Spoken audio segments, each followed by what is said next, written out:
Isang tahimik na araw sa craft space ni Ella. Mga bola ng sinulid ay maayos na nakalagay sa kanilang tamang pwesto vere. Ang mga kulay ay dahan-dahang dumadaan sa tray. Banayad na gumagalaw sa tahimik na hangin side. Ipinapaikot ang sinulid sa mga mahigpit na bilog. Bumubuo ng mga bandle ng eksakto sa ilaw. Ang mga bola ng sinulid ay dumadaan sa mesa. Bumubuo ng mga maayos at matatag na hanay yubet.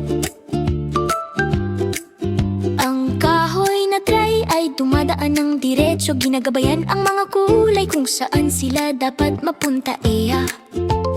Ang isang hibla ay dahan-dahang humuhugot papunta sa kagamitan. Dahan-dahang umiikot, tahimik, makinis at malikay.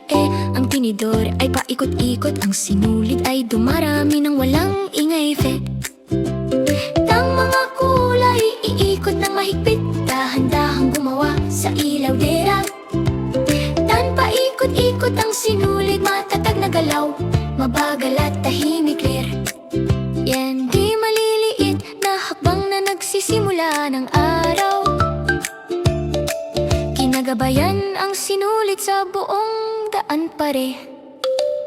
Ha ha ha ha ha ha ha ha. Ang gunting ay malumanay na nagsasara.